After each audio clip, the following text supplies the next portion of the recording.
And welcome to the first episode of the new year of What on Rob Green's Earth. I am your host, the Grinch. I'm not actually the Grinch, but my last name's Green, so it's kind of fitting. First episode of the new year, as we're recording it, not much has happened yet. I'm sure by the time it's out, there will have been quite a bit. But I mean, enough shit happened last year for us to talk about, and who better to roll in the new year with than my oldest friend in all of comedy, the guy that I started out with, the lovely Kevin Johnson. Hello, how's it going, everybody? They can't answer you back. I think I did this the last time I was on the podcast, too. Yeah. Second time guest, because I'm doing everything over again. I'm a better host now, so this gives you a better chance to enjoy this. Oh, that's fantastic. I enjoyed myself the first time, so hopefully I'm better, too. No, it turned out wonderful. So what have you been up to since we've last spoken to you? Oh, man. A lot. My wife and I had a baby, and that's pretty cool. His name's Tobias, and he's pretty awesome. So I've been extremely busy and tired. The only reason I had you on this show is because I couldn't remember his name, and now that I have it committed to like a recording, I'll never forget it. There we go. That's it's perfect. Going to be, this whole thing's edited down to a voice note that's just Tobias.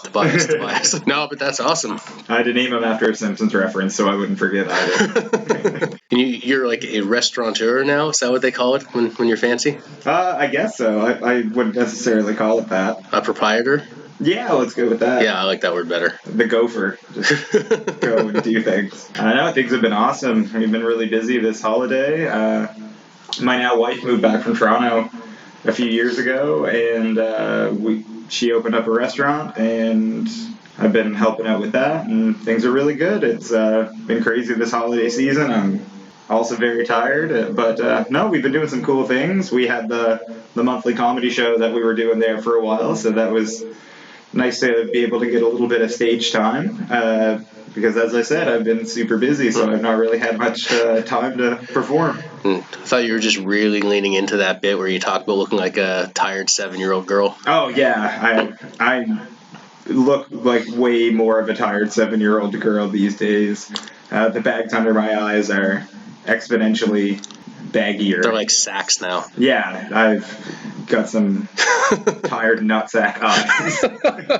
It's okay, I just look old as fuck because I'm getting old as fuck. Well, that's what happens. You're really, like, compared to when we first met, the evolution of your appearance is great. Like, you've just progressively more and more look like the next time I see you, you'll be, like, doing your podcast from the front seat of your pickup truck, and it's going to be all about how the government's wronging you. It's a shaved head, isn't it? Not necessarily the shaved head, but if I saw you with a pair of, like, Oakley sunglasses holding a big fish, I would be like, oh yeah, that makes sense. It's the logical progression of Rob. It's fine, I hate fishing. What is John Travolta once said, looks too much like masturbation without a payoff. That's fair. Honestly, you kind of do have like the bald John Travolta vibe going now, so... He looks pretty badass as a bald guy, though. What was it? From Paris with Love, or what was it called? Yeah, I forget what... I think that's it, but yeah, he really leaned into it. Yeah, he had that goatee that just looked off for some reason, but you couldn't quite put your finger on it. Yeah, it was like a bald Steven Seagal kind of vibe that he was throwing out. Yeah! Which, I don't know what Steven Seagal's up to these days, but he's probably a bald Steven Seagal, too. He got, like, hair plugs, so he's got, like, this massive widow's peak. Does he still rock that sick braid? I think so. Good. He was doing that Lawman show not long ago. I've not heard of this. No? That sounds amazing. He was, like, deputized or something, so he had this show. It was kind of like Cops, except it was Steven Seagal and Lawman, and way funnier for all the wrong reasons. That's incredible. I can imagine him, like, going to, like, put handcuffs on a perp and then just breaking his arm in, like, 6 places. You're assuming he actually knows Aikido.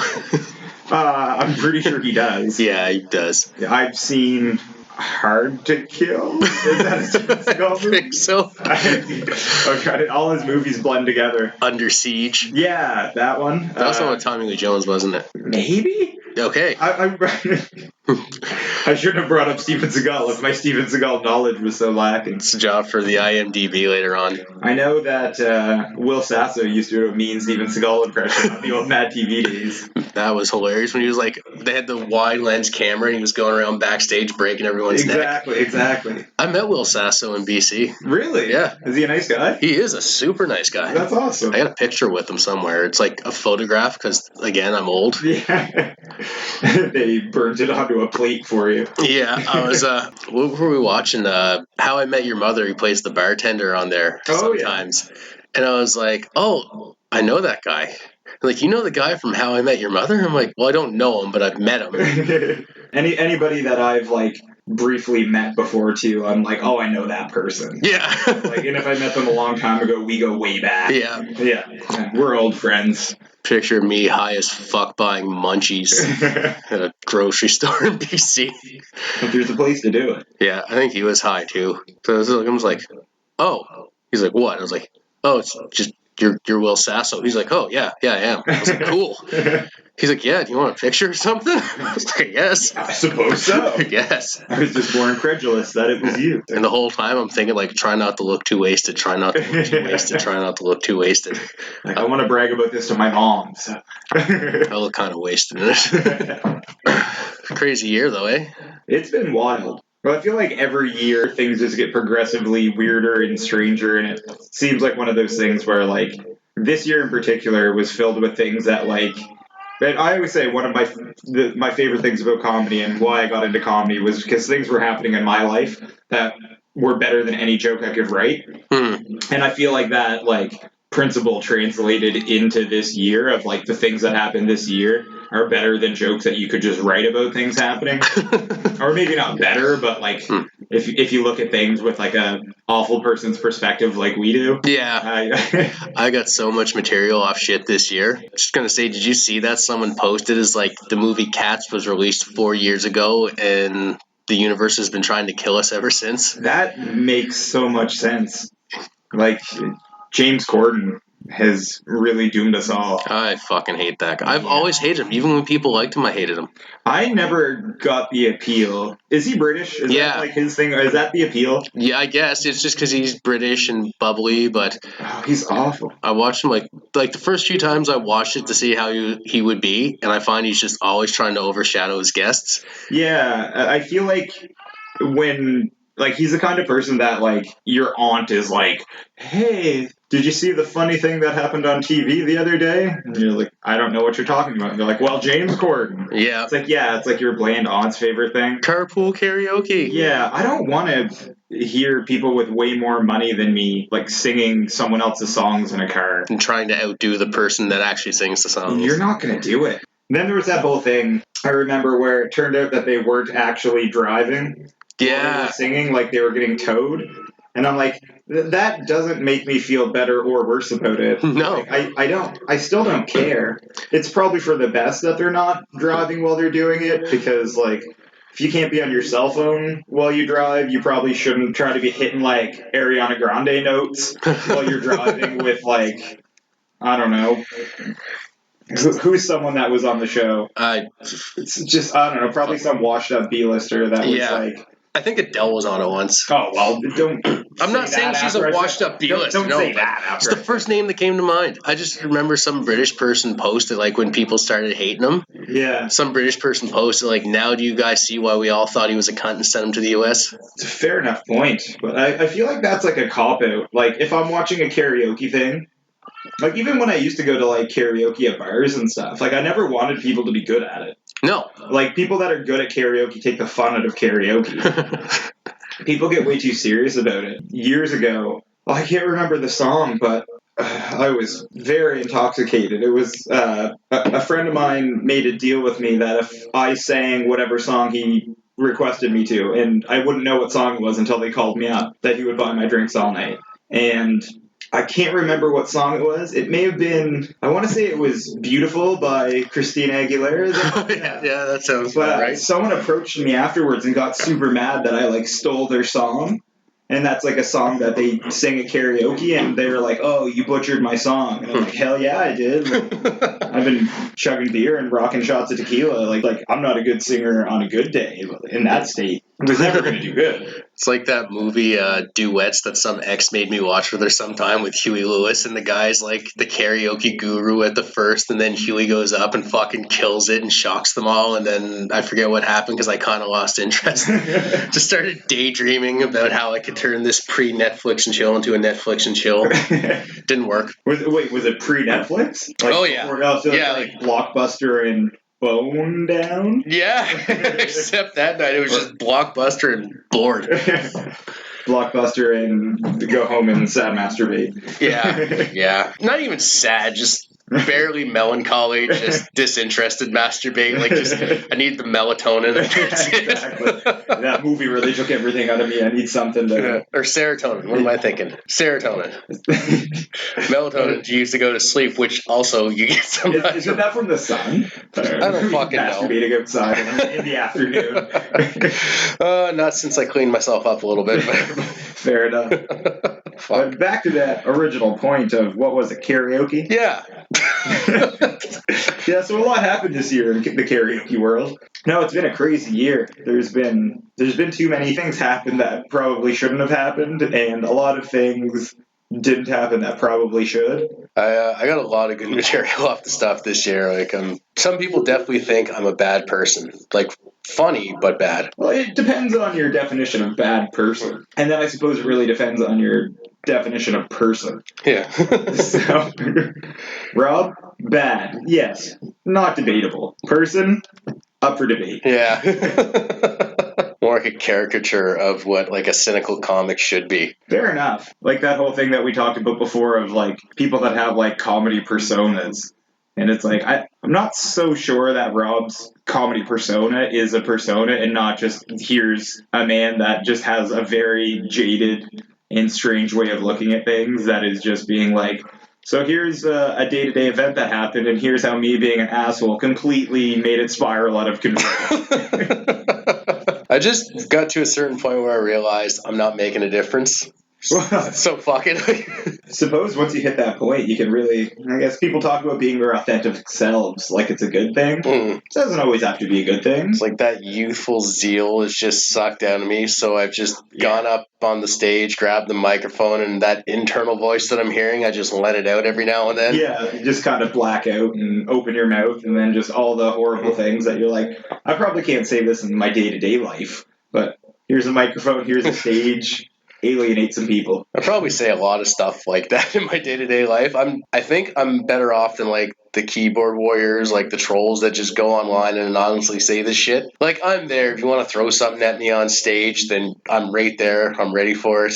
You'll get thrown out, but fuck it, I've got your $5. That's it. I've said it a lot of times before doing comedy. Like, if I say anything that like upsets you, or like, you know, I've offended you, or you feel like attacked on a personal level, like, I just want you to know that deeply I already have your money. I guess it's not always true. Like, we've been doing the open mics that we've been doing at the restaurants. I guess we're free admission. So, but then again, it's a free show. If you come to a free show and you get free entertainment and you're not entertained for some of it, then at least you didn't pay any money to be upset. And like, we use that as a workout room with, I don't know, like anyone out here is, if I've talked to it before in the show, but basically when you write comedy, you have no idea if it's going to be good until you try it. Unless you're me and you just know it's going to be fantastic. That's true, yeah. Oh, God, man. But yeah, you've had some good stuff, like, since becoming a parent, like things that have been there. Like, I'm a parent as well that I just latched onto. Like,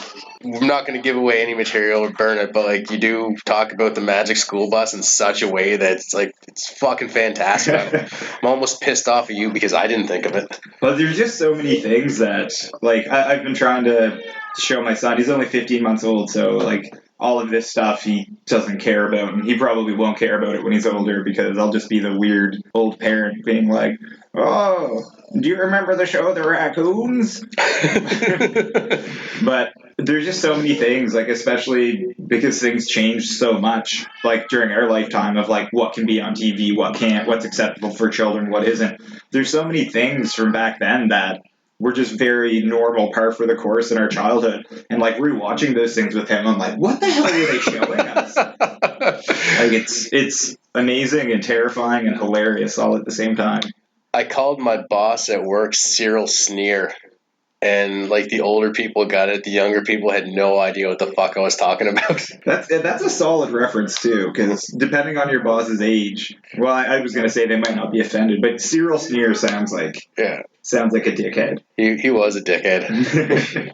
I wonder if that's shown anywhere in like a streaming platform, The Raccoons. I think it is. I feel like we watched it, a bit of it with Tobias, but I every day blends into every other day. I just know that Magic School Bus stuff really fucked with me. Yeah, I watched Babar with my kid. She got really into Babar. Then one day I was having like, when you sit down and you have stone thoughts? Oh, yeah. And I was like, how could they make a movie about Babar so it seems plausible? When I had this like scenario in my head that aliens came down and advanced all the animals and that's how they'd be. I like it. And I was like, this would be awesome. I got to write this out. And then when I leveled off because I didn't have any ambition while I was stoned, I was like, no. Yeah. Well, it turns out my idea for anthropomorphic Babar. But honestly, that's probably how the concept of Babar was created. It was probably, it's old, so it was probably some dude smoking opium. Yeah. And saw like an elephant in a hallucination and was just like, but what if king? Puff the magic dragon and you shall find yourself a Babar. Exactly. Yeah, you started off with a fun train disaster. Yeah, I kind of forgot about that, which really goes to show that I was not in a town with an exploding radioactive train. Yeah. It fucked up all those vegetables and stuff. And people were... It was North America's 8th largest provider of corn, which is in like everything, like certain plastics, cornstarch and stuff. And I remember this became a bit for me because I was telling people about it. And they started laughing. I was like, this isn't meant. This isn't the joke part. This isn't meant to be funny. Like, no, I was just talking to people. They were just laughing. Like, oh fuck, really? Yeah, they just set it on fire. Now, like, it's going up in the sky. When it's gonna rain, it's gonna have all sorts of shit. It's fucking all the corn in the area. We're probably gonna eat some. Like, that's fucked, man. That's hilarious. It's like, I'm just going to try this out on stage sometime. And I just went up, did the same thing, no jokes, no punchlines, and people were just like, oh, that's funny. And that really goes to show, like, just how screwed up all the news everyone hears is. If we've just gotten to a point collectively where there can be a huge environmental disaster with radioactive corn rain, and people are just like, nice one. Yeah. Fuck. Well, what they do this year, they released, was it this year or last year, the UFOs? Like, yeah, they exist. Here's footage. And people were just like, I remember when that happened, and I don't even think I made as big of a deal. Like, I don't even think I, like, processed it. I think I was just like, well, yeah, probably. Yeah. I feel like that was probably around the same time that some other Korn was doing something. Maybe the band Korn was doing something. Yeah. Limp Bizkit came back. Was that this year? I think, yeah, it was this year. Yeah, and, like, Fred Durst is, like a hot grandfather now. Is that what that is? I think that's the look he's going for. He's dressed as a farmer or something the last time I saw him. I haven't actually like watched anything Limp Bizkit. It's like going back and watching an old Hulk Hogan match. Remember when you were a kid and you loved him, but then you go watch it and you're like, what the fuck? Yeah. And let me tell you something, brother. I may not have been the biggest Limp Bizkit fan back in the day, but I'm still not, but I do think it's hilarious that just seeing Fred Durst with hair and dressed as a cowboy but still singing Limp Bizkit songs. Yeah. I didn't get any further than like 30 seconds into the video because I was like, I've seen all I need to see. I know what happens. He tells people to break stuff, and now with the fan base being old, it's probably their hips. Yeah. So I don't think people can like... Woodstock 99. Yeah, Woodstock 99 at this age. He got in shit for that, didn't he? Like, they told him to go out and calm the crowd down, and he just kind of egged them on a little bit. Well, I can't see any crisis ever in being like, shit, we need someone to really calm people down. Where is Fred Durst? It would just be like, oh no, there's a bear attack. What if we get a different bear to attack? You're going to get the same result. Just going to get Wes Borland to stare at you with his creepy shark eyes. Exactly. That dude is... He's got like a big twirly handlebar mustache now. He still looks the same, but he's got like a very like Snidely Whiplash style. Snidely Whiplash. Is that the guy I'm thinking of? I have no idea. From the Wacky Races guy? I think that's Dirty Dick Dastardly. Yeah. Or what is that? Was that his name? Dick Dastardly, yeah. Yeah. Snidely Whiplash. That's another thing that I'll inevitably watch with my kid. I had a conversation with one of the chefs from work, and we were talking about Wacky Races, and I think Wacky Races is on one of the streaming services now too. The new Scoob movie they made. Scoob movie? Yeah. You just abbreviate Scooby-Doo? That's what it's called, Scoob. Scoob? Yeah, Oh. they abbreviated it for us. Oh, they did it. They got all new voices to do everyone. No Matthew Lillard, just Shaggy, but the bad guy in that's Dick Dastardly at the very end. I was going to say, is it live action? No. But the dog is... CG as fuck. Or is everyone CG? Yeah. Oh, so it's not even like when they got Pixar Freddie stuff. Prinze and... No. Freddie Prinze Jr., I should say. No, it's not that at all. That's disappointing. I find the CGI and everything now, I'm going to be very old man yells at cloud here. The CG and stuff now is just like, it's really advanced in some of it, but it's still like really creepy and like dead-eyed. Some of it's pretty dog shit too. Did you see The Flash? No, but that's some other stuff that happened this year that was pretty insane. Oh, yeah. The guy that was going to be in The Flash. The guy, he was in The Perks of Being a Wallflower and all those other like teen romance things. Yeah. And then he was just like, hey, I'm on drugs and fighting old people. And then all that stuff came out about how he, like, stole that guy's kids and his wife. Yeah. And, like, just was hanging out with, like, guns and ammunition around this, like, compound that he had. He was doing, like, grooming, too, for kids, wasn't he? Yeah, like, probably. Like, I didn't see The Flash, to answer your question. Going around your elbow to get to your wrist. No, I didn't. Yeah. But you know what's hilarious about that is like the whole like Jonathan Majors thing with Marvel. He got convicted of assault, and then they fired him. Like they waited until like the actual conviction came in. They fired him from Kang. Ezra Miller promised to do some kind of classes or something, and he got to stay as the Flash. So like he was fine. But like Johnny Depp lost Jack Sparrow. Was that this year too? Johnny Depp. I think that was last year, but like still, like it just look at that, like yeah. Hollywood's such a strange place. I'm glad that I am nowhere near enough talented to ever have to worry about that being on my radar. Yeah, that's where I'm at. I can see how fame would make you crazy, but that level of crazy, that I don't know. I think you almost have to be crazy to get by in those places because you got to be willing to do crazy shit. Like, there's a lot of people that are talented, but not a lot of people that make it. Well, yeah, and there's definitely a certain level of, like, you have to be pretty unhinged to take that pursuit to such a point where, like, you've made a career, just to use Johnny Depp as an example, that, like, he's done so many strange roles, and all these things came out about, like, him and what happened, and the thing that people were most upset about is he not Pirate Man anymore. Yeah. I didn't even see all those movies. I'm just too exhausted watching them. I think I saw the first one at the theater when it came out when I was a kid, and then was like, oh yeah, I get the gist of all of the other movies. There's probably like a different pirate ship in the other ones that they're like, pirates.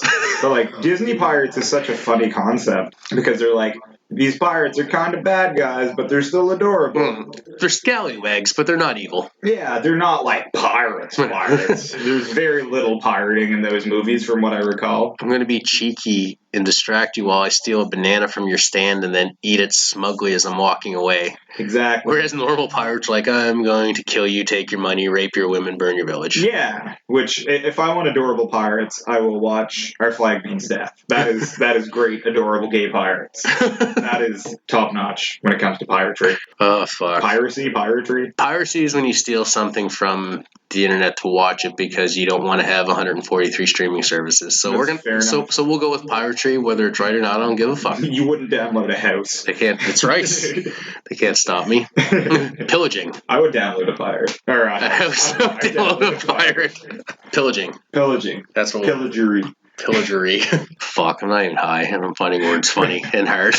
Second thing that happened in the news, like the next big month thing, was the Tennessee train incident. The Tennessee train incident.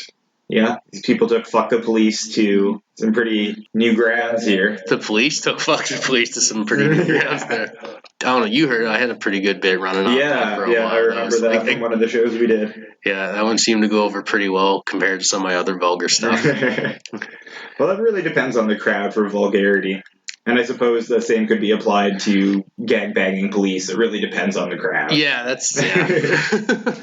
Not all police are going to want to gangbang. Well, maybe they will. I always said, like, what was the big deal about it? Like, as long as they were still doing their jobs, who cares what they do in their downtime? Like, you don't stay on task every minute of the day when you're at work, do you? I would say yes, just in case my wife listens to this podcast. I'm a model employee. I've never had a gangbang at my job. No. We've come pretty close with all the comedians talking afterwards, which that's just more like hyping each other up, so it's like an emotional gangbang. Yeah. Yeah, those are uncomfortable. But yeah, like, fuck it. I mean, as long as, like, the protecting and serving, then fuck it. Like, whatever they were serving. Yeah, whatever they do on their downtime. Hopefully they were protecting as well, if you catch my drift. Probably in a better mood when you deal with them. You ever dealt with a cranky cop? Well, if he had a cop that would let him join a gangbang, you know, he might be like, hey, I'm just going to let you off with a warning today. I wonder if, while the cops were doing this, they were, like, acting like cops about it, you know what I mean? Like, someone's taking too long to finish up and someone else wants to slide in and they do that cop knock. It's like, hey, you've been fucking too long, let me in there. Everyone always says they want to go first in a gangbang because they hate sloppy seconds. And I always say I want to go last because I hate people tapping me on the shoulder. There you go. Gotta wonder if they've, like, watched cop pornos and they're, like, acting those out a little bit. I feel like the majority of cops doing things is them just reenacting things they've seen in things, whether it's porno or, like, Call of Duty. Yeah, Call of Duty. Yeah, there's a lot of cops that are definitely, like, Call of Duty people. Yeah, fuck them. Yes, I would agree. What else happened throughout the year? Just we're doing a kind of a wrap up, I guess. A year in review. Year in review. Oh yeah, the Titan sub. That was another thing I made fun of in my comedy. That sub thing, that was such, like, a crazy... I don't even remember how long that, like, whole thing went on for. I feel like those people were trapped in, like, a death submarine way longer than, like, people should be.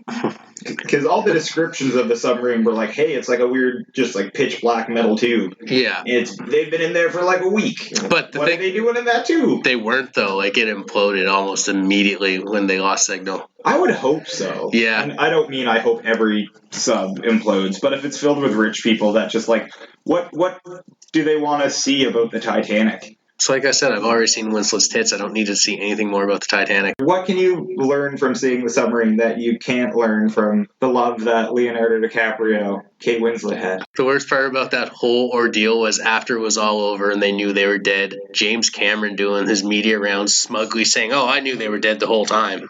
Well, it's because he's got a great submarine. Yeah. If you wanted to go see the Titanic, you could just, like, ask him. He might not do it. I'm too busy making Avatar 4. I love Aliens. I love Terminator 2. But I would not sit down and talk to James Cameron for any amount of time. No, I don't think it would be worth it. No. Although, he probably has, like, a name brand video game controller to control his sub. Yeah. Yeah. So I said the other night on stage, I was like, holy fuck, they used an off-brand controller. When I was a kid, I had a good controller, and I couldn't even stay on Rainbow Road and fucking Mario Kart, let alone keep a dozen people alive 20,000 leagues under the sea. Exactly. It's like when you're a kid and you go to your friend's house and you're playing Nintendo or whatever, and, like, they've got, like, the old Mad Catz controller that, like, the buttons are chewed off and falling apart and half of it doesn't work, and they're just like, you know what, we could use this for a submarine. Fuck, I remember when I was a kid, my buddy had a Nintendo 64. And you remember how they had, like, the 3 prongs coming down the bottom of the controller with the little, like, joystick on the middle one? Yeah. And it had this powdery stuff that was coming out of it. And he thought I spilled something powdery on it. And I was like, I absolutely did not. I have nothing powdery on me. He's like, well, were you eating near it? It's like, I wasn't eating, like, sugar donuts or anything. Like, I had a fucking Mars bar, and we had to, like, go and look it up to see if that's something that happened. So were you playing Mario Party? Mario Kart 64. Oh, it's definitely just grinding the thumbstick. That's all it was. You grind it and it started disintegrated. Yeah, but we didn't know that, so then we had to wait for the dial-up internet to connect. 4 days later, you're off the hook for eating donuts on his controller. You gotta, like, look it up and then Google back. It was Ask Jeeves, so it wasn't even Google. It was like, Ask Jeeves, what's a Nintendo? You get 3 results in the entire fucking world on that. And the other ones are just people asking, did their friend eat donuts on their controller? Basically, yeah. Yeah. Yeah, and some guy in a Nintendo forum was like, no, this happens. Well, like the controllers when they ground like that, I remember like it would drift, so you'd be playing a game and your character would just be like moving. Maybe that's what happened to them in the submarine. They're like, oh man, we got joystick drift. Our submarine is fucked now. Oh shit, this is no good. How do we get up? Yeah. We don't. Were you eating powdered donuts in the submarine? Fuck. You and your powdered donuts condemned us to a watery grave. Whole social media thing too, where people are like, "There's nothing funny about like these people going down there and losing it," and everybody clicks like, "Yeah, the fuck there is." Like, there's so many things funny about that. Spending like the average person's year-long salary 8 times over for a ticket to go down and look at an old rusty wreck. And I think the funniest part of that, and there's people I remember being like, there's nothing funny about a bunch of billionaires trapped at the bottom of the sea afraid. But when it came out that one of the grandchildren or something of one of the guys that was trapped in the submarine, like bailed on the funeral or some kind of service for him because he had tickets to see Blink-182. It's like, you know what? If your family's that rich, another one of them will die in a weird submarine accident, I'm sure. Yeah. And how many times can you see Blink-182? That's it. Gonna go re-listen to all that. Fair enough. There's some gems in there, and there's some also some really like strange songs. Because I remember before being like, why did my parents think this band was like not a good band to listen to? And I'm like, oh yeah, there's a bunch of songs that like you probably don't want your children listening to. It's like same thing going back to all the childhood cartoons. Yeah. Just history repeating itself in different mediums. Well, like we were talking about Limp Bizkit earlier. Limp Bizkit was another one of those bands that, like, things from your childhood that, like, if anything, like, I think if, like, when my son's older, when he starts to get into stuff like that, I don't want to, like, stop him from exploring things on his own. But if there's, like, the equivalent of Limp Bizkit when he's older, I don't know if I'd let him listen to it just because it sucks. Yeah.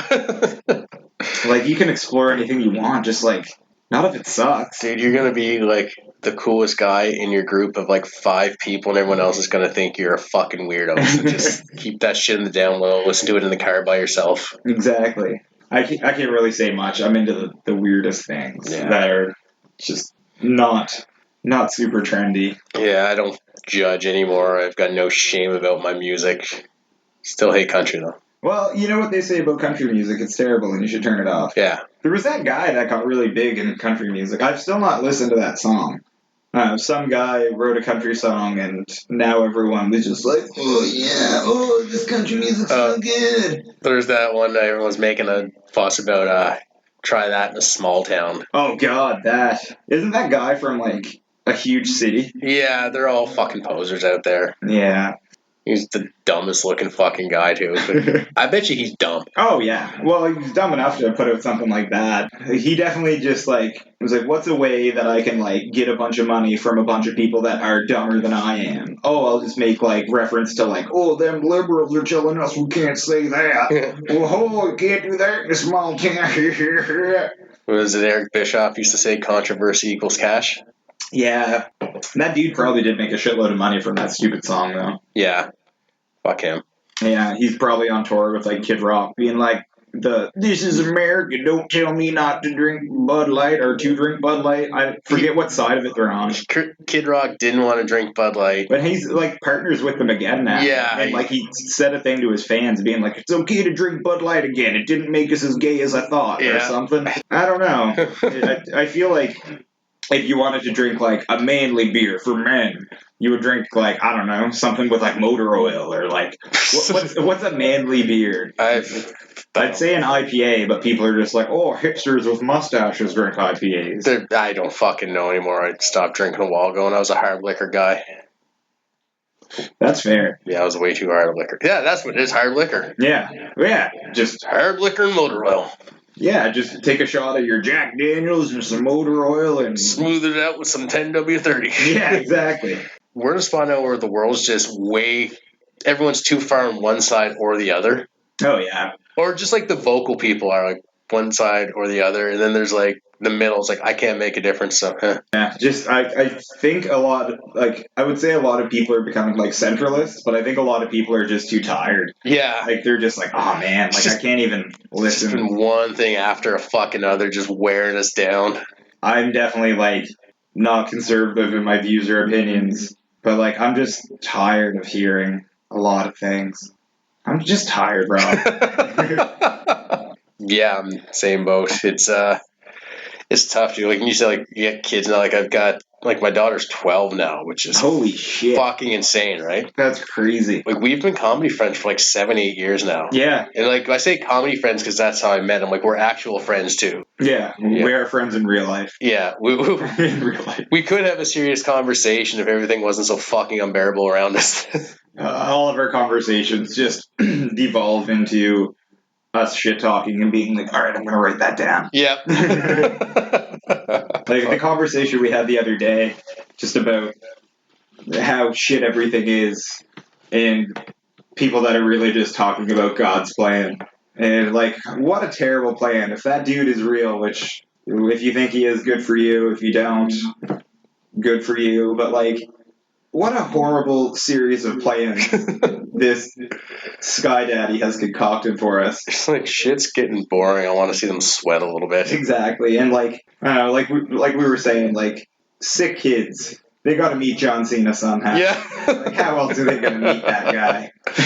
Fuck. But yeah, I was going to say, like, my daughter's 12 and she started, like, she'll ask me things like, this is going on, Dad. How's this work? And I'm just like, fuck, I don't know. I have no fucking idea. I can't make sense of it either, kid. Like, good luck. You're on your own. When you're my age, you're going to be even more exasperated, more fucking tired. It would be exhausting to be a kid now. Like, there's so much stuff you have to keep up with. And, like, kids these days have to know how to dance now, too. Because, like, if you can't do TikTok dances, you're definitely fucked. Oh, yeah, fucked. What a world now. Where when I was growing up, like, if you were remotely into, like, dancing, you were, like, the odd person out. And now it's, like, if you can't bust out, like, flawless choreography, you're, like, a huge nerd. And that's just such a strange concept. Kids are Fortnite dancing everywhere. My kid, like, knows all the dances, like, all the trendy ones. Oh, yeah. And it's not like she sits there and studies them for hours. She just sees it, picks it up, and can do it. I'm like, how the fuck can you do that? Like, I can't learn fucking anything anymore. I ruined my brain when I was younger, but like the ability to just like look at a video on your phone once and then just be like, oh yeah, perfectly choreographed like 9-step dance. Yeah, like I have no rhythm or sense of dance. Like, I don't know where she gets. Like, her mom's a clumsy ass stumble bum. Like, I have no fucking idea like where the hell she gets that from. I mean, I'm glad she's got it. It makes her happy. It's a skill, right? Yeah, well, exactly. And it's a skill that's apparently coming in handy. Well, I don't know how handy it's coming in for her, but she'll go far in life if she can do TikTok dances, I'm sure. At least she'll make friends and whatever. And then they can all TikTok dance together, and then I don't know what the logical next progression of that is, because... Speaking of TikTok, let me bounce a name off you. Matt Rife. Yeah, the outlandishly... I was going to say outlandishly attractive, but, like, he just got... I think he might just have, like, a really strong jaw. No, he got that redone. That's surgery. Really? Yeah. Huh. There's, like, pictures of him online that people have been releasing of, like, what he looked like before all of his work, before his veneers, before his hairline, before his cheekbones, before his, like, everything. That's terrific. I'm glad that if he is not, like, actually that attractive, because, like, from a lot of stuff I've been seeing, he's a very ugly person on the inside. Yeah. Yeah. Like, all this stuff's come out where, like, he would sleep with, like, a supermodel and then just, like, fat shame them. And it's just like, that's a super weird move. He was with Kate Beckinsale for a little bit. Like that Kate Beckinsale? Yeah. Really? Yeah. Huh. Do you know any other Kate Beckinsales? No, but that came out of nowhere, it seems. Yeah. She was in, like, Van Helsing, right? Yeah. Underworld. You're Underworld more prominently. Was she in Van Helsing, or am I just confusing that with Underworld? No, she was, but I'm just thinking you should probably pick a movie more than 15 people have seen, so... Well, people know what Van Helsing is, even if they have not seen the movie. Full disclosure, I don't think I've seen Van Helsing. I just... So she was in the Underworld movies, like the first trilogy. Yep, those ones as well. And then she was with Ugly Soul, Strong Jaw. Yeah. The backlash on him now is all the jokes that he's making, like the sexist jokes and the argument he got with the 6-year-old online because the 6-year-old pointed out something that he said that was wrong. Yeah, I heard a bit about that too. Probably not a good look to argue with a child. Talk that much shit to a child. And anybody, like, you have a kid, you said she's 12 now, like, I'm sure you've gotten into arguments with her, like, over the years and things like that, but, like, you realize it's fruitless. You never really win when you argue with a child. Yeah, it depends. Like, you'll see, like, at some point, you can take away all their privileges, so you win by default. That's actually giving me slight hope, Rob. Yeah, it's what I provide for you. But yeah, I think with Matt Rife, what happened was he was just a pretty guy that could work a crowd of women. His crowd works, his stuff. Like I've not watched like really his specials or anything like that, but I've just seen his videos like doom scrolling and stuff, and I've definitely gotten some chuckles out of it. But like his crowd work did seem to just be like, "Hey, I'm attractive. Woman, do you find me attractive?" And like from what I've seen with like the stuff that he was getting in trouble for saying, like I think if you, and not to necessarily say all of his success was just him coasting on his looks, but like if you are like a really funny comedian, you can get away with saying like shithead things. Yeah. Without it just seeming like a shit take on stuff. If you're funny enough to kind of like push the envelope, like so many great comedians have made careers out of, like getting a visceral reaction out of people. But when you're just using your platform essentially to like shit talk and be a douche, and there's also a ton of comedians that have made careers doing that too. But like you get into like a really big niche, I think, with like having a fan base that enjoys you because they hate other people and other things. Mm. And don't get me wrong, we talk about hating stuff all the time, but not like people. Yeah. You know what I mean? I hate specific people, like people that take too long buying lottery tickets when I need to buy a pack of cigarettes on my way to work. Like I hate that person. But like I would never be like, oh, let's attack this person for like their weight, or like let's hope they get domestically abused for this thing. Like, and if you're doing it to be funny, and you can kind of make a point that's funny, even if you don't mean it. The last show I did at your spot, like the Monarch, one of my opening lines for a bit was I pointed out someone in the crowd when I asked them, like, hey, does anyone here do this? And there's one girl, and she was like the sweetest girl, like laughing the whole night. She seemed pleasant with everyone. And the first thing I said was, fuck you.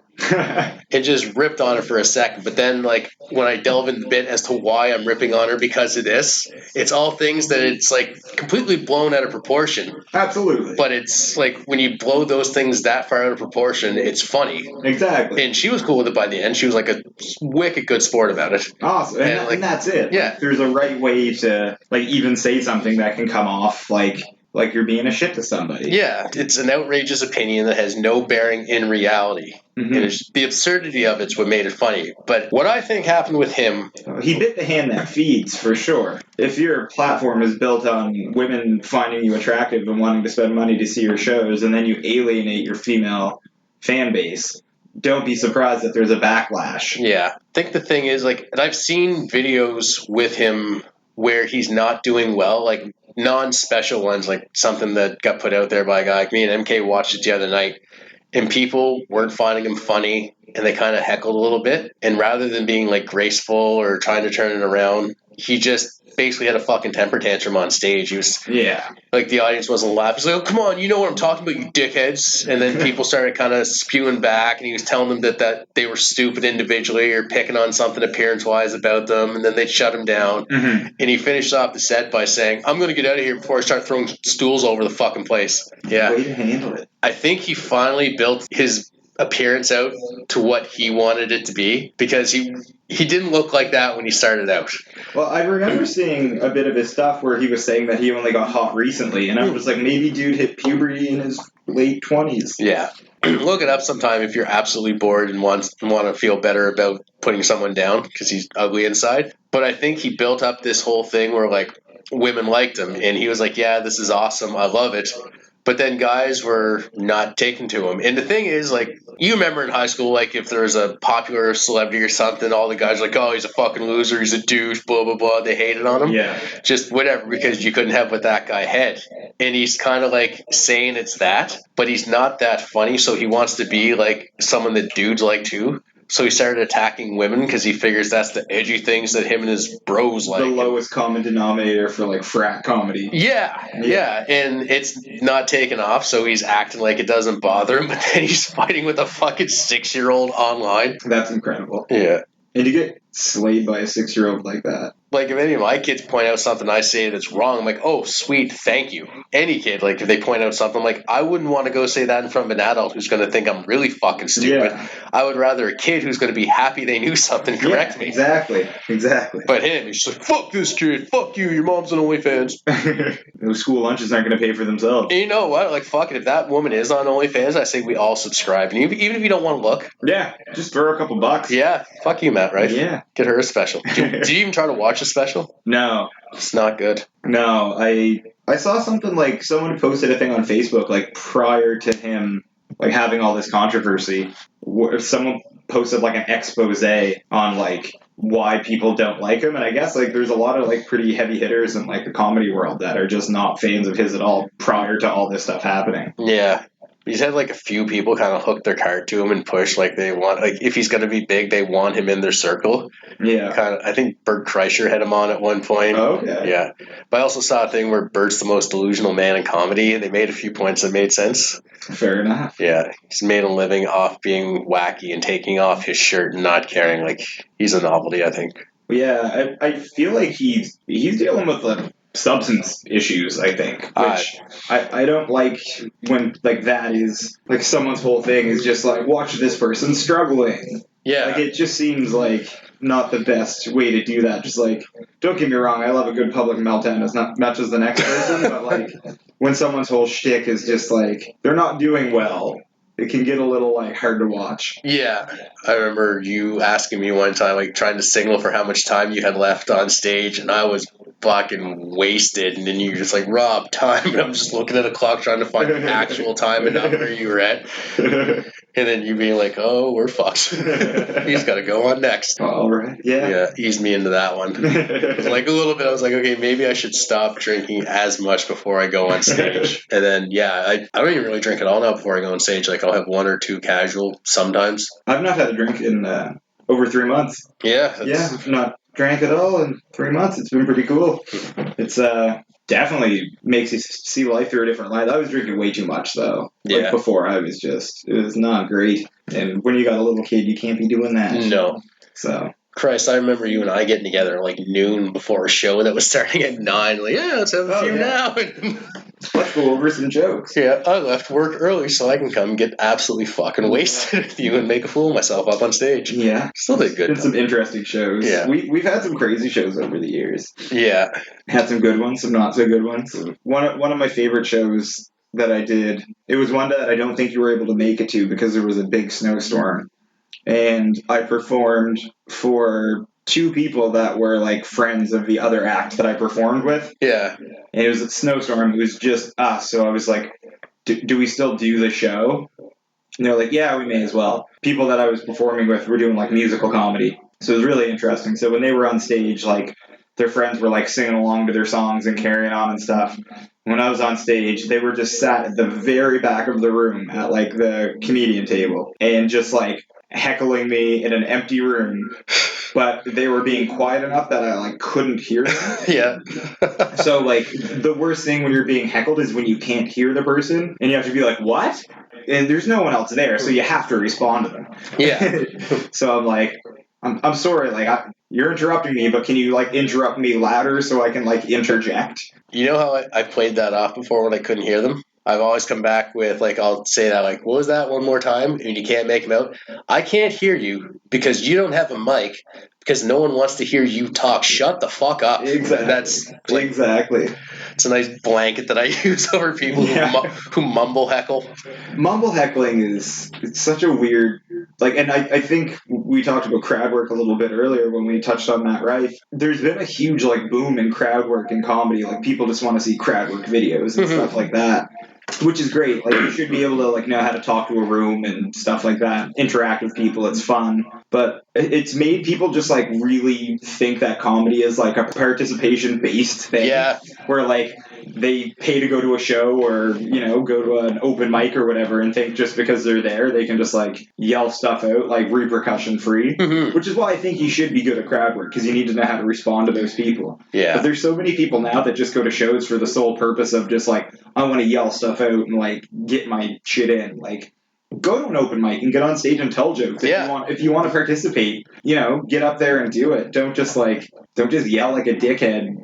Especially like if you can interject something funny and improve a show or something like that. That's different than just being a dickhead. Yeah. I'll ask people questions sometimes. Hey, yell it out. Yeah, exactly.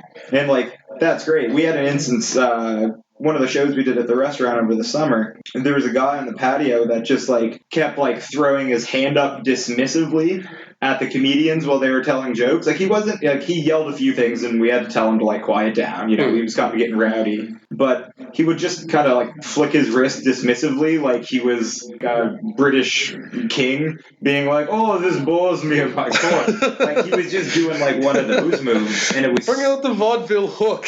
Yeah, it was just so weird that like he just got to the point where like that dismissive wrist flick, and it's like, what even is that, man? Like, and he was seated like close enough that like you could see him do it from the stage, but the way we had the setup, it was across the patio and it was in the corner.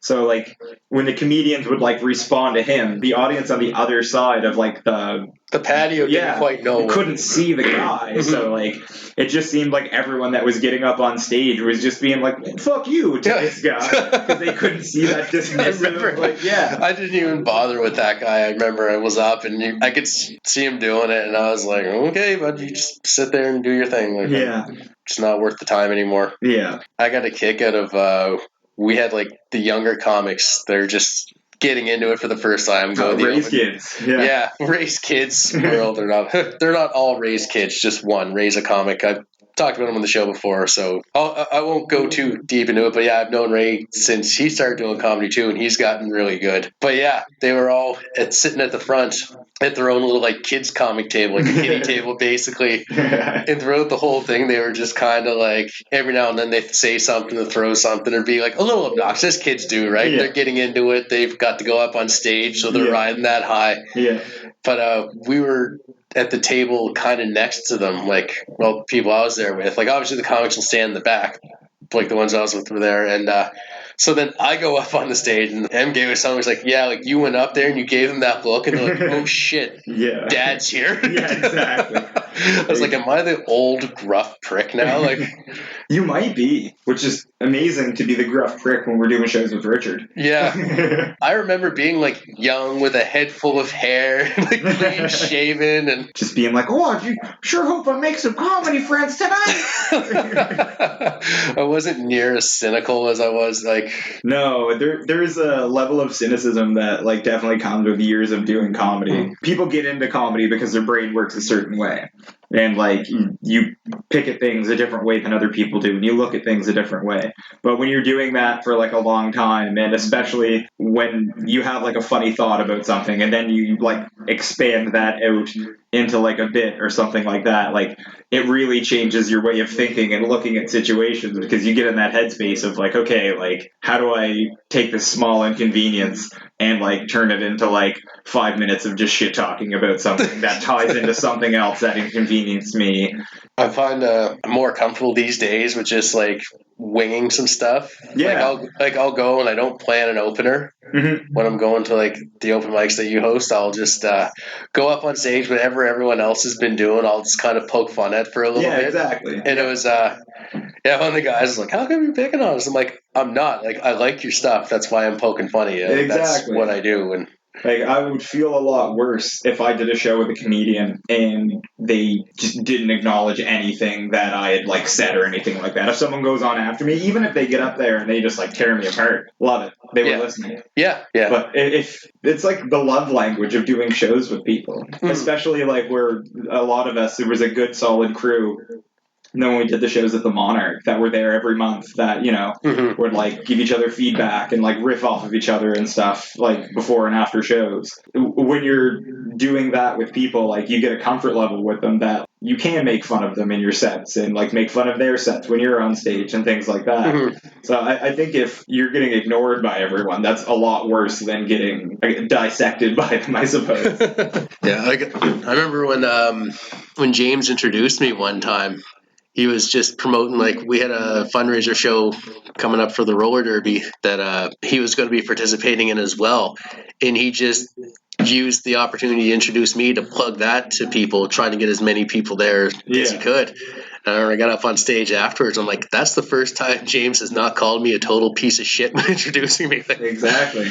But yeah, like I fucking love that shit. Like, we did the last show we did at the restaurant. They're moving to a different venue. We're going to be hosting one kind of in lieu of that, but with more music and stuff like that as well. Kind of like a show up and go up style for like music, poetry readings, comedy, stuff like that. But the last show we did, when James did the intro for me, he was really nice, and it completely threw me off. Like, I didn't expect it. So, like I said, like that's kind of expected to, rip on each other. And when he didn't do that, it threw me off more than anything that he could have said to like tear me apart. Yeah. With him being nice, I was like, oh shit, like kind of threw me off. Now I got to change my whole stage persona. I was gonna get up there and make fun of James.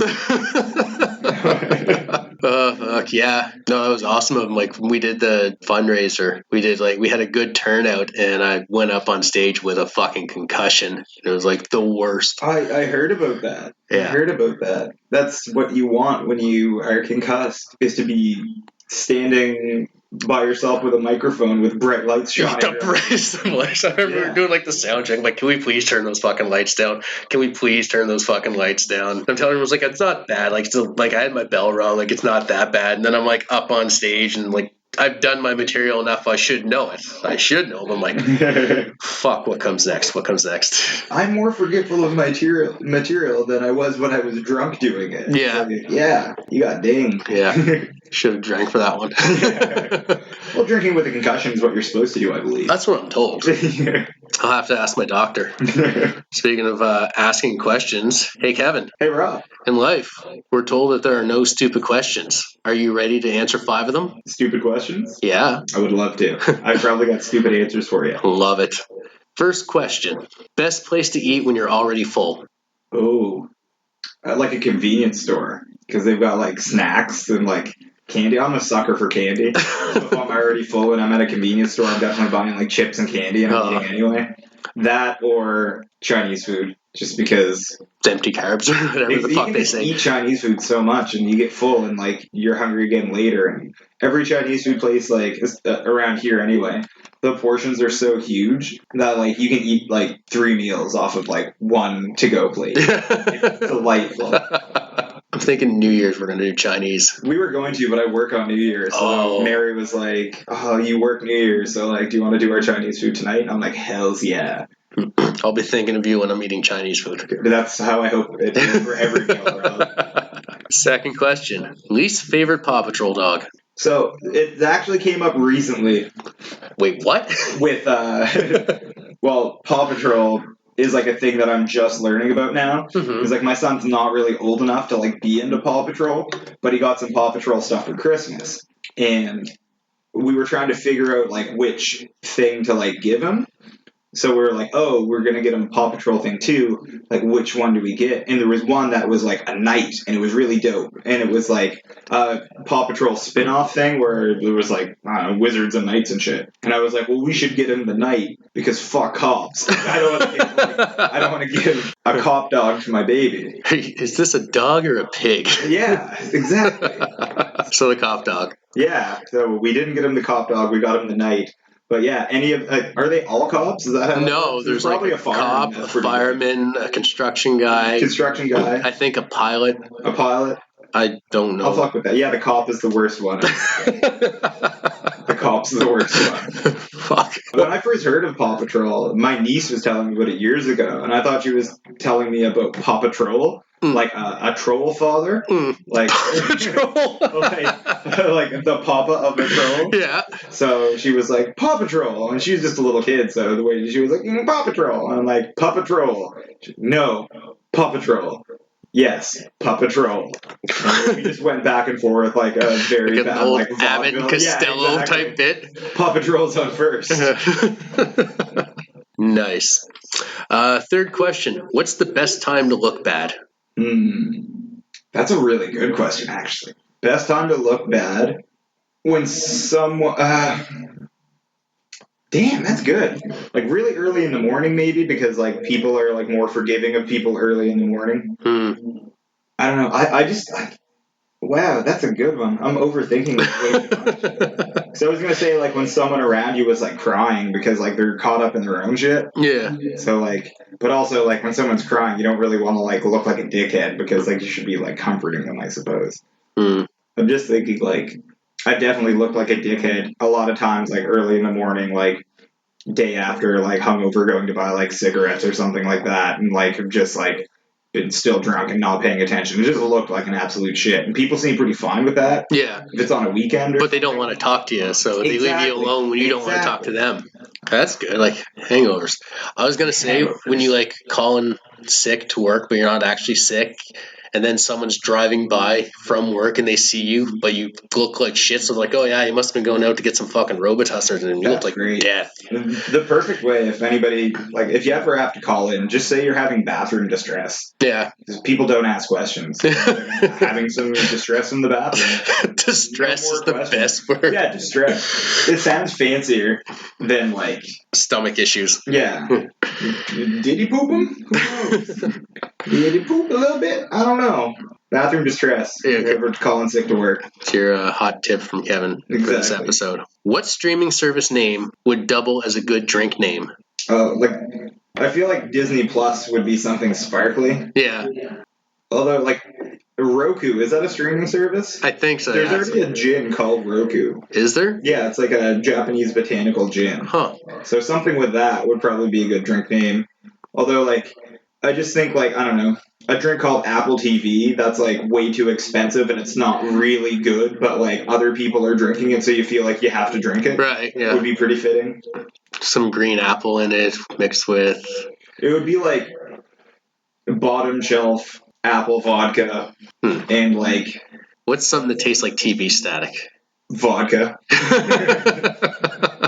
Yeah. Do you remember when everyone was, like, apple moonshine a few years ago? Yeah. Like, it would be like that. Apple moonshine and, like, Tabasco sauce. Oh, Jesus. And that's the equivalent of Apple TV. Fuck, alright. Apple TV. You would definitely have some bathroom distress after that. Well, because it kind of sounds like you're saying Apple Teeny, so you might get someone's hope up. And they'd be like, oh, that sounds delicious, an Apple Teeny. And then you give them bad moonshine and Tabasco sauce. Fuck.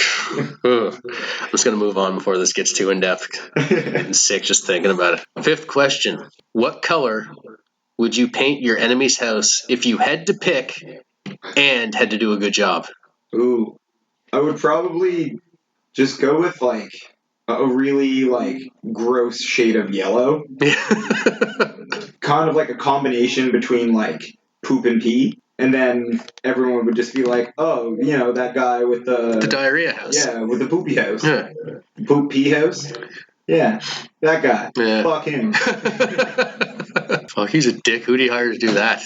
I've done some painting and stuff, like some, like, not commercial painting, but, like, I've done some, like, painting work through, like, carpenter stuff before, and, like, I feel like I could do a fairly good job making someone's house look terrible. Maybe I'd go with a darker shade if I had to do it myself, because lighter colors you have to do more coat. Terrible in a professional way. Yeah, oh yeah, I would fully commit to making it look bad. I would not phone that in. It'd be like that gross yellow, but like a hint of orange in it. Yep. Yeah. And I'd use a really cheap paint too, that way it would peel. Yeah. Like, yeah, wouldn't prime it. You gotta do a good job, though. That's the only thing. We didn't talk about how good of a job. No, that's true. That's true. That's on me. I didn't clarify. Just as long as it peels and looks shitty. Yeah. Okay. As long as it looks good to start. Exactly. All right. There we go. We set parameters. Exactly. The specifics of our poor painting of our hypothetical enemy's house. No, I kind of want to paint someone's house I don't like. I kind of want to do that. Start a painting company and only take like applications from people we can't stand, and then they'll listen to this and they'll be like, "But they painted my fuck." Well, that's the thing. You don't want to do too good of a job because then you'll have too much work to do. Yeah. If you're just good enough that someone might hire you. Yeah. But not when everybody else that's good is busy. Exactly. Yeah. You want to be that guy. I'm not the worst resort, but I'm pretty low there. Yeah, there's other people that you'll get hired before, but yeah, like definitely down the list. Those are like the junkies that like take the job and they'll do half it, then demand some of the pay, and then fuck off. You never see them again. Exactly. And then you hire us to finish it. Exactly. We'll come in and be like, "Whoa, someone only half painted your house like poop." We'll finish it. Oh, look, he actually pooped over here. Exactly. How do you know that was the person, not the dog? Because he wrote a note next to it that said sorry with some of the paint. It looks like he used his finger. Wait, no, that's actually the poop he used. That's sorry. More poop. Yeah. That's more poop. Oh, we're disgusting. I mean, if you don't go to Rob's podcast for quality poop jokes, where can you go? Fuck, that's it, right? I gotta find my niche somewhere. Exactly. You gotta do like just a segment on the podcast. Poop talk. Just you and your guests talking poop. That's like sometime I'm gonna be talking to someone and just stuck for content. I'm like, so let's talk about poop. And I'm like, fuck, I thought you guys were just joking about that. We were, but you're boring. Because obviously I'm not the problem, right? No, of course not. And I apologize to any future guests on the podcast if Rob does ask you about poop and this is how you find out you're bored. Yeah. If they bring it up, I'll fast them about it. Otherwise, that's how I'm going to know who listens to it. If they like, come on, they say, don't talk about poop, then we're good. Yeah, don't bring up poop. Yeah. Which I specifically said to you before this interview, Rob, and you've gone directly against You brought it up yourself. You can't help yourself. That's fair. I did bring it up. Poop on the brain. Shithead. Fuck. Where do we even go from here? What else happened this year? A 2-time Super Bowl winner is now more famous because he dates a singer than he's ever been in his entire life. I don't know how to pronounce that man's name. Travis Kelce? Is it Kelce? Yeah. Okay, I wasn't sure if it was like Kelce or. I'm pretty sure it's Kelce. I don't know either. I'm not a football guy. Yeah, I've only seen his name in like text from like reading about things that have happened because of Taylor Swift. Yeah. And like I've seen like clips of his podcast and stuff as well. And he seems like a genuinely entertaining guy. Like I got no qualms with him, but it's hilarious that like he's now one of the biggest like athletes in the world. Like I don't know if he's good at football. He's pretty good. Like I just looked up the stats one day just because like curious, and it's like, he's like a 4-time All-Star, 2-time Super Bowl winner. Oh, good for him. Yeah. Well, it makes sense. Like Taylor Swift wouldn't be with like his brother. I assume his brother's not as good at football because he's not dating Taylor Swift. That's it, right? Yeah, it would be so funny to like if he is that good at football. Like I know who he is, and I know who he is from Taylor Swift and nothing about him. Like, to like put all that like train all the time, and like he probably played like college football, so like dedicated his life to football, and like is an all-star and like has won Super Bowls and all this stuff, and people are just like, look at Taylor Swift's boyfriend. Yeah, fuck. How did Taylor Swift become such a phenomenon? I have a slight theory about this. Okay, good, because I got nothing. All the people that like listened to her music when it came out got older now and just influenced their kids to listen to it, but like she does have some undeniable bops. Like I'm not the biggest Taylor Swift fan just because I don't listen to a lot of her music, but she's got some jams. And I think a lot of it has to do with just the people that listened to her music when they were younger kind of grew up with her as she grew up and her music kind of changed. Yeah. And she's put stuff out that kind of fit into like where they're at in life. And like her musical style changed with like the genres that were becoming more popular. Like she was putting out dancier stuff when people were really into like dance music, and then there was the whole thing where like that skeezy dude like owned her catalog, so she was just like, I'm just gonna re-release my own stuff, like my own remasters or whatever. So like that was pretty rad, but the fact that she is such like a phenomenon is like pretty crazy. Like she was a thing, and then I didn't hear anything about her for a while, and now she's fucking bigger than both Barbie and Oppenheimer. Like bigger than Barbenheimer. Yeah, like it just hit me out of nowhere. It fucking hit me out of nowhere. Yeah. I'm trying to think of a Taylor Swift song to make like a pun with, but I don't really know. Don't. You're better than that. I don't really know any. I remember like when I was in high school, Taylor Swift was like gaining momentum, like coming out. Like I think her first album was out, and then there was all the stuff where people were like, "Well, she's not really country music; she's pop." Yeah. It's like a 16-year-old girl with a guitar, and like you're fucking like raging about what genre she is. Yeah, it's like if that pisses you off, wait till she dates everyone, then they break up horribly, and she writes a very bitter song about them, and all of them. Yeah, I worry for a football man. Yeah.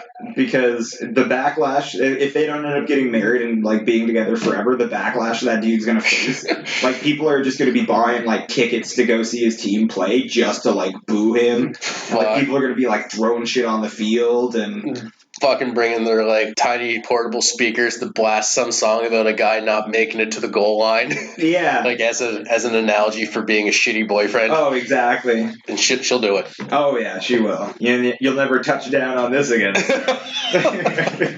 She's like listening to us with a notepad looking at them side-eyed. Yeah. Taylor Swift listens to Raw podcast confirmed.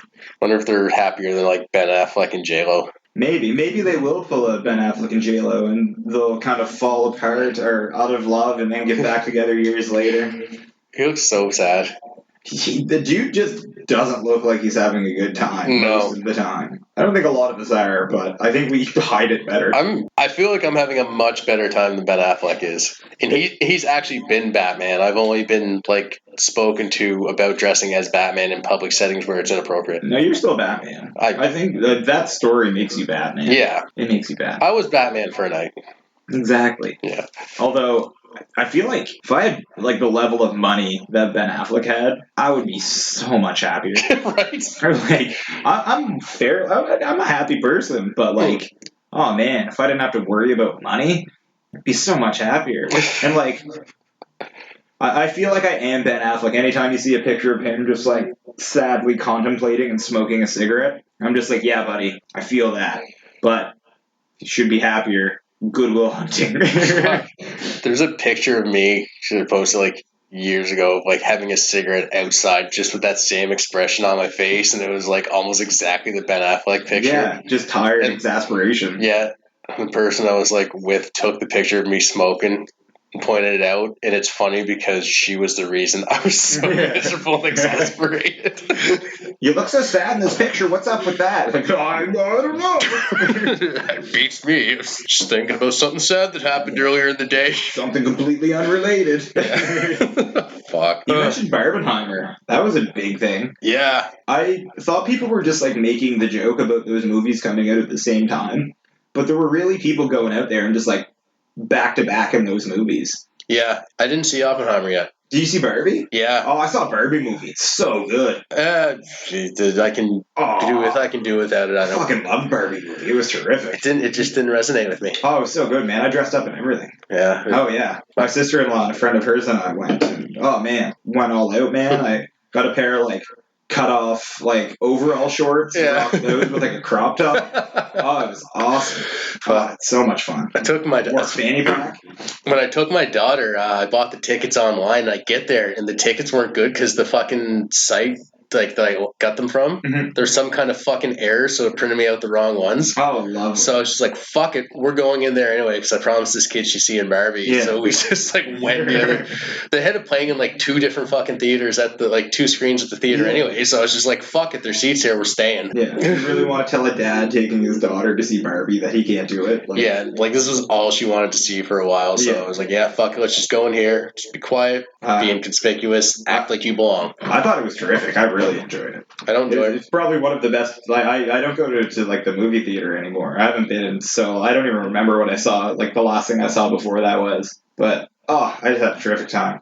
Not big on Ryan Gosling. I thought he was great. I thought that whole movie was great. Okay. I didn't know what to expect going into it. I expected just Barbie the movie. Yeah. And it wasn't that, and I enjoyed it. Like, a lot of it was like, but I had a lot of fun. No, it just didn't like hit me one way or another. Like, there's a lot of people who are like, "Oh man, that is so anti-men." Well, just don't fucking watch it. Don't talk to me about it.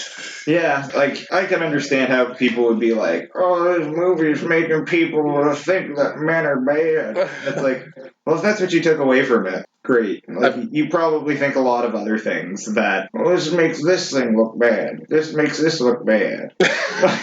What I took from it is that Push by Matchbox 20 is still relevant. So that was terrific. Yeah. My daughter's like playing it on Spotify. It's like Ryan Gosling's new song. I'm like, no, kiddo. Man. No, kiddo. Let's play the original. Oof. Rob Thomas got to have a word with you. I didn't see Oppenheimer, though. And I think that was like the window for me to see it was when it came out, because I don't see that being a movie I just sit down and watch to like have a good time. You know what I mean? Yeah. I'll still check it out sometime, but it's one of those things, like, I'm like that with like a lot of, like, not to say trendy media things, but it's like there's like a definite window for me to like check something out. Yeah. And if I miss it, like, there's just like no chance of me like checking it out. Yeah. But it's probably terrific. I mean, it won a bunch of awards and stuff like that, didn't it? Yeah. Probably. Yeah, I think it did. Great cast, but I don't know if it's one of those things that I'll just be like, man, I had a long day. Yeah. I just really want to see a guy who's internally suffering because he's altered the fate of the world. Yeah. If I want to see someone suffering because they've altered the fate of the world, I will look at a mirror. Yeah. No, I just don't want to trivialize why I feel shitty about my day. Like, it could be worse. Fuck you. Yeah, exactly. You're fucking bomb. Fuck. It could be worse. Well, that could be a way to like take a positive spin from that movie. If you're having a bad day, you can just be like, well, at least I didn't like pull an Oppenheimer and create an atomic bomb. My small fuck-ups today don't seem so big in the grand scheme of things. My boss might not have agreed with that, but I bet you Oppenheimer would. Yeah. That could be an awesome out. You're getting chewed out at work, and you're just like, well, you know who really messed up? Oppenheimer. Your boss is like, well, fuck you. The Russians would have invented it anyway. And then you call your boss a Russian sympathizer. Yeah. We all know how that goes. Yeah. We're not talking about war. It's too depressing. No, I was making reference to that movie with all the teenagers in the 80s that are fighting the Russians. Red Dawn. Yeah, great movie. They remade it with Chris Hemsworth. Oh yeah. Oh, that was ages ago. Yeah, Chris Hemsworth and Josh Peck. Who I also don't enjoy his acting as much as everybody else does. Josh Peck. Why am I blanking on this? What else is he in? I don't fucking know. It's not even worth it to think about. No, everyone had a bug in their ass about him. I'm like, keep that Josh Peck. I don't get it. He was in the Turner and Hooch revival. I didn't even know they revived that. Yeah. I used to know things about popular culture, and well, I did just recently find out that Paw Patrol is cops. Yeah. A cop. Yeah, there is one. Fuck him. Yeah. Fuck. On that note, it's always nice to end up on fuck the police. So always. Yeah. Kevin, plug anything you want to plug. It's the plug portion. Listen to Rob's podcast. It's a good podcast. If you're ever in New Glasgow, come eat food at the Monarch. It's delicious. You'll get to see me in a more professional setting. I highly recommend the pulled pork sandwich. It's a good one. Oh, what else can we plug? If you're a fan of comedy, James Keast is hosting some comedy shows coming up at Glasgow Square, New Glasgow. Mm-hmm. Keep an eye out for that. It's Your Ontario Neighbour Presents. It's the shows that we were doing at the Monarch, and they're moving to a different venue. It's right down the street from us, so check those out. A great group of people that do those shows. And come to the Monarch to check out our open mic that's coming up. Be some music if you want to do that, and some jokes, and again, you get to see my lovely face. Yeah, I'll probably stop by and tell a few humdingers. Exactly. A couple giggles out. Plus, I don't want to be the only person doing comedy. I've done that at open mics before, and it's weird. Yeah, I'll show up with a fucking guitar and just fuck you right up. Oh, yeah. Oh, please do. Please do. All right, so the only thing left to do is hit the outro music. Hit it.